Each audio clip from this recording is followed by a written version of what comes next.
Punishments today often involve prison sentences or fines. But in the ancient world, justice was a far more brutal and horrifyingly creative affair. Back then, breaking the rules didn't just strip one of their freedom, it stripped them of their very humanity. Imagine being boiled alive, set on fire for a tyrant's amusement, or stretched until every bone in your body shattered. These were the grim fates awaiting those who stepped out of line. Join us in this video as we explore 12 insane punishments from the ancient world. Number 12. Brazen Bull. The brazen bull was one of the most horrifying torture devices ever created. It was invented in ancient Greece by a man named Perillos of Athens during the reign of a tyrant called Phalaris, who ruled over the city of Akragas, modern-day Agrigento in Sicily.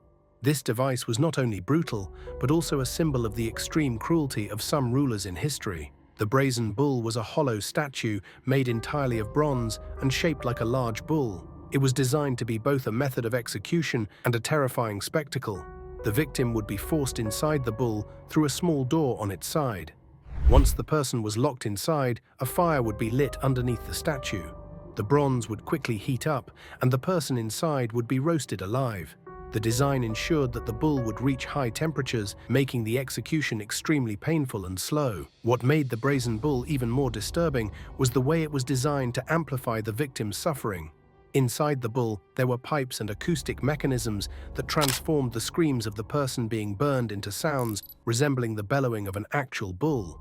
This gruesome feature added an element of theatricality to the execution, making it both a punishment and a spectacle for onlookers. The idea was to entertain the ruler and his court while instilling fear in anyone who dared to oppose him. The legend of the brazen bull doesn't end with the torture itself either. According to historical accounts, the creator of the device, Perillos, met a cruel fate himself. After presenting the brazen bull to Phalaris, he was reportedly tricked into climbing inside to demonstrate how it worked. Once inside, Phalaris ordered his men to light a fire beneath the bull, giving Perillos a taste of his own invention. However, some stories say that Phalaris didn't kill him entirely, pulling him out before he died, only to execute him later by other means. Ironically, Phalaris himself didn't escape the cruelty of his time. He was overthrown by his enemies, and some accounts suggest that he too was executed using the brazen bull. While the brazen bull surrounds the victim with fire, the next punishment involves a hot substance being inside the person instead. You will see what our authority looks like. Number 11. Molten gold. History suggests that both the Romans and the Spanish Inquisition may have used this brutal method more often than we know. These were societies unafraid of inventive cruelty, and molten gold became their ultimate weapon for making a gruesome statement. The process was shockingly simple, yet utterly horrifying. The victim would first be tied down, ensuring there was no chance of escape or resistance. Then their mouth was forced open, leaving them powerless as the molten gold was poured directly down their throat. There was no mercy, no second chances, just the searing agony of liquid fire. The effects were as horrific as you'd imagine. The burning gold tore through the body, causing catastrophic damage to internal organs. The lungs blistered from the heat, and death came quickly, but not before the victim's body bore the devastating marks of this unimaginable punishment. And yet, human cruelty didn't stop with molten gold. When fire wasn't the instrument of torment, water took its place. Number 10. Keelhauling. For sailors at sea, few things were as terrifying as the punishment of keelhauling. It wasn't just a brutal act. It was a calculated ordeal meant to instill fear and enforce discipline. Reserved for offenses like theft or violent outbursts, keelhauling turned the open ocean into a stage for slow and agonizing punishment. The process began with the accused being bound hand and foot, their limbs secured to a rope that stretched beneath the ship from one side to the other. Once tied, they were thrown overboard, left to the mercy of the crew. The next moments depended entirely on the mood of those handling the ropes. If they chose to be lenient, the sailor might be pulled quickly, suffering cuts and bruises, but avoiding the worst. But mercy was rare. More often, the condemned was dragged slowly along the ship's keel. The sharp, barnacle-encrusted underside, each inch tore at their skin, slicing into flesh and leaving a trail of blood in the water. Surviving even a single round was a gamble. As they were pulled, their bodies slammed into the keel with bone-breaking force. The The barnacles added an extra layer of agony, shredding flesh like a rusty blade. And let's not forget the drowning. Each pull on the rope dragged them underwater, leaving barely enough time to gasp for air before going under again. If someone did manage to survive the first pass, a rare miracle, their fate wasn't much brighter. Option 1, they'd be sent for another round, almost guaranteeing death. Option 2, they'd be hauled back aboard, where they'd slowly succumb to infections from their shredded skin.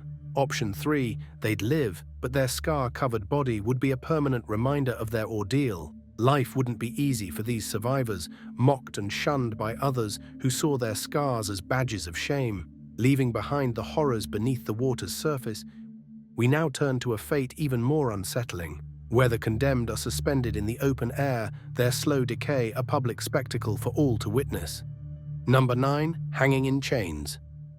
Back in the early 1900s, Afghanistan saw the last recorded use of something truly chilling, an old punishment method that most would rather forget. This story only came to light in 1921 when National Geographic featured a photograph that sent shivers down many spines. Interestingly, this wasn't just an Afghan thing. Way back in the 17th and 18th centuries, the United States dabbled in it too. One case happened in Boston, Massachusetts, where a group of pirates was left dangling at the Boston harbor. The sight was meant to scare off any sailors who dared to approach with bad intentions. And then there's England, a country that seemed to have a special fondness for this gruesome practice. They used it on all sorts: traitors, thieves, murderers, and pirates.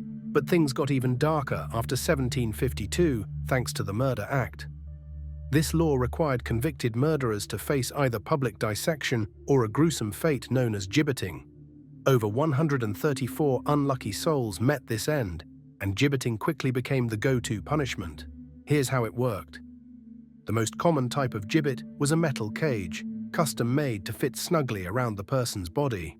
Once locked in, the poor soul was hoisted 30 feet or more above the ground, usually near busy roads or water sources.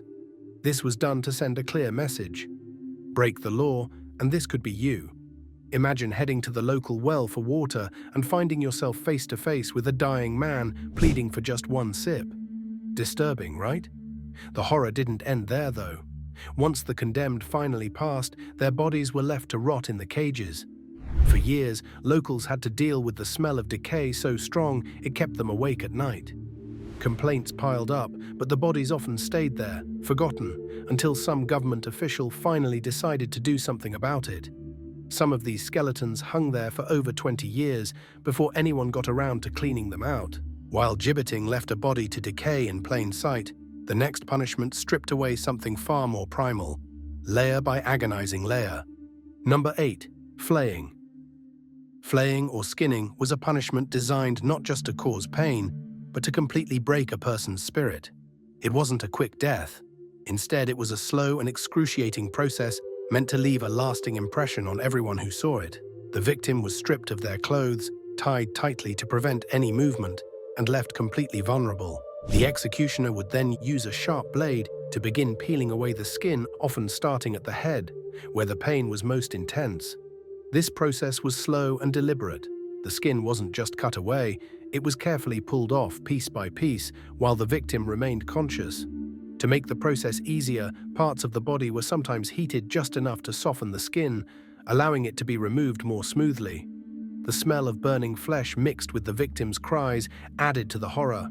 Death didn't come quickly. Some victims died from shock or blood loss, while others succumbed to infection or hypothermia, which could take hours or even days. The flayed body was then displayed as a warning to others, its raw, exposed muscles serving as a gruesome reminder of the power of those in charge. It was a punishment meant to instill fear, leaving an unforgettable message carved into flesh. If you thought flaying was horrific, the ancient Persians had a punishment even more terrifying. Number 7, Scaphism. Scaphism was a punishment so cruel it seemed almost unreal, designed to deliver one of the slowest and most agonizing deaths imaginable. The process began with the prisoner, often someone guilty of murder, being placed in a wooden boat or hollow log with holes cut for their arms and legs to stick through. Once they were strapped in, the true torment began. They were force-fed a mixture of honey and milk until their stomachs were painfully bloated. Then their entire body was smeared with the same sticky mixture. This wasn't preparation for a merciful send-off, it was the start of a living nightmare. The prisoner, now coated in honey and milk, was left floating in the middle of a calm lake under the blazing sun. The heat was unbearable, but it was nothing compared to what followed. The sticky coating and the foul stench from their forced diarrhea attracted swarms of insects. Flies, ants, and even rodents were drawn to the helpless victim. Insects bit and stung, laid eggs in their open wounds, and burrowed into their flesh. Rodents gnawed at their exposed skin, adding to the relentless agony. Each day, the process was repeated. More honey, more milk, more torment. This wasn't meant to kill quickly, but to prolong suffering for as long as the body could endure. One account by historian Joannes Zonaras describes a man who lasted for 17 days in this gruesome ordeal. By the end, his body was a decaying mass of sores, maggots, and worms. His face was covered in stings, his flesh rotting, and his final moments were spent in unimaginable filth and pain. While Scaphism pushed the limits of human suffering, the next punishment takes it further by using an object to pierce the entire body. Number 6. Impalement. The last known use of this gruesome method was in 17th century Egypt, where it was reserved for the most reviled criminals: highway robbers, grave looters, and rebellious agitators. The process was as horrifying as the crimes it sought to punish. The condemned would be forced to lie face down, their arms tightly bound behind them. A razor-sharp blade was then used to make a deep incision near the lower back, creating an entry point. To keep the process from becoming too messy, if such a thing is even possible, paste was applied to the wound to staunch the bleeding. What followed was nothing short of unimaginable. A long, thick wooden stake, as wide as a man's arm and sharpened to a deadly point, was coated with grease and thrust into the body.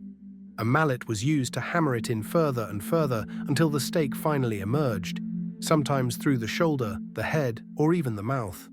By then, the victim was long gone. The body, now impaled and lifeless, would be planted upright by a busy road like a gruesome warning sign. It stayed there until sundown, a macabre spectacle for passers-by, before being taken down to avoid the stench of decay. But this was not the extent of the cruelty. In some cases, the executioners would position the stake carefully to prolong the victim's suffering. The condemned would be impaled just enough to stay alive, with the stake angled to keep them from sliding further. Left in this agonizing state, they were placed in public areas where they begged strangers for mercy, often for hours, before succumbing to their injuries. Now, moving on, if you need fire for an event, there are countless ways to do it. But in the next punishment, one emperor had a far more twisted idea. He found sick pleasure in using Christians as human torches, using their burning bodies to light the way for his lavish banquets. Number 5. Human torch. Nero, infamous for his hatred of Christians, turned their deaths into twisted entertainment. Bound and nailed to tall stakes, these victims were doused in flammable liquids, their bodies turned into living fuel. The fire was deliberately lit at their feet, ensuring the flames climbed slowly, prolonging their agony for as long as possible.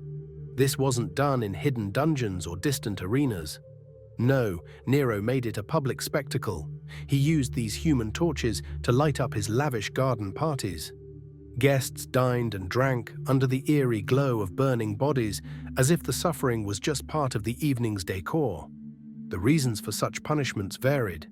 Sometimes Christians were accused of rebellion against the state. Other times, no justification was needed. They were simply hated for their beliefs. But in every case, the punishment was more about feeding Nero's ego than enforcing any real sense of justice. From one man's thirst for power to an animal's desperate bid for freedom, the next tale reveals a sacrifice where one must suffer for another's escape. Number 4. The rat torture. The first tale comes from the 80 Years' War in the late 1500s. Diederik Sonoy, a Dutch leader, was infamous for using this barbaric method on prisoners. A live rat is placed inside a clay bowl, which is then flipped onto the victim's body, whether their stomach, chest, or groin. Hot coals or a torch is used to heat the bowl, creating a small furnace. As the rat begins to panic, it begins digging into the victim's flesh, burrowing through muscle, organs, and bone. The rat survives the ordeal, but the prisoner doesn't. In this case, the rat turned the body into a horrific battleground, but in the next form of torture, it's water that takes on the role of tormentor. Number 3. Boiling alive. Boiling someone alive was one of the cruelest and most painful forms of execution in ancient and medieval times. This method was designed not only to kill, but to make the victim suffer as much as possible before death. It was often used as a punishment for the worst crimes, such as treason, poisoning, or witchcraft, where authorities wanted to make an example of the offender.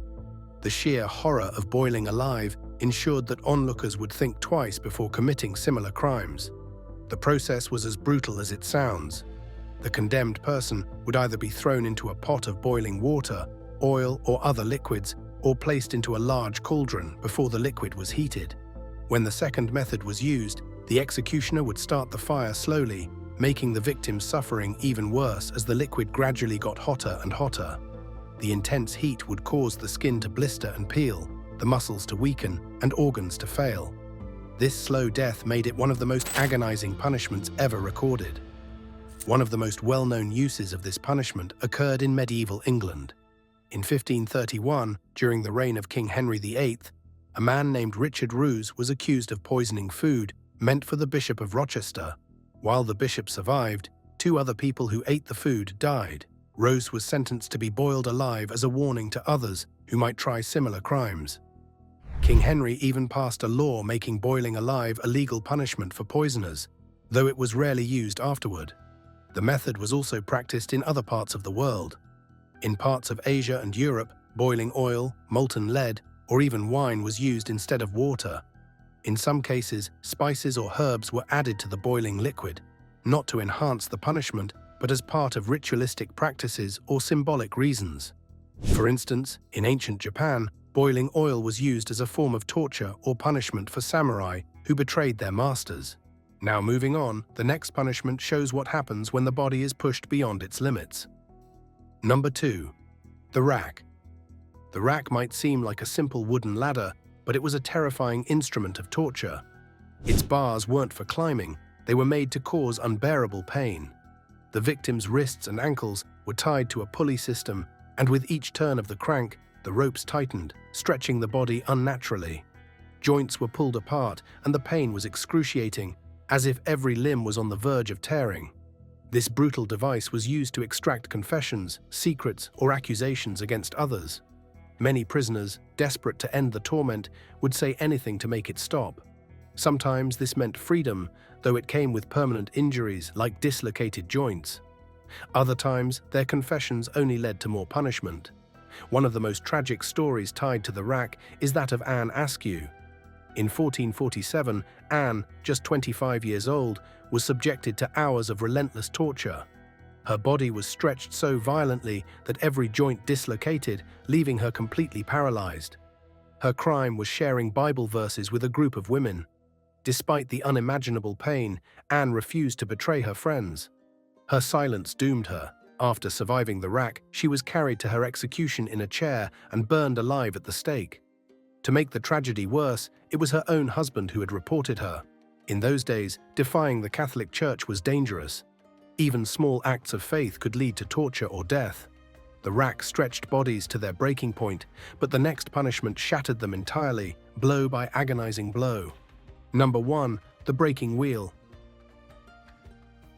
The breaking wheel, also known as the Catherine wheel, was a gruesome public execution method designed to instill fear. This method was designed for slow, torturous deaths that left onlookers horrified and subdued. The process begins with the condemned being chained to the massive wooden wheel, their body awkwardly stretched across its spokes. The goal was not a swift execution, but a deliberate dismantling of the body. Armed with a heavy iron bar, the executioner would begin the grim task, starting with the legs. Each blow was precise, shattering bones one by one. The wheel would then turn slightly, exposing a new section of the body for destruction. The punishment moved from the legs to the arms, ribs, and eventually the head, ensuring no part of the body was spared. By the time the executioner finished, the victim's form was unrecognizable, a grotesque mass of splintered bones and bruised flesh. Even after the body was broken, the ordeal continued. The executioner would contort the victim's shattered limbs, twisting them into an unnatural shape where the heels touched the back of the neck. This disturbing positioning prolonged their suffering, leaving the condemned alive just long enough to serve as a living warning to the gathered crowd.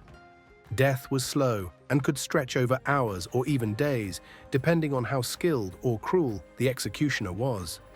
Once life finally faded, the wheel with the broken body still attached was left in place to serve as a warning to others. Thanks for watching. We'll see you in our next video.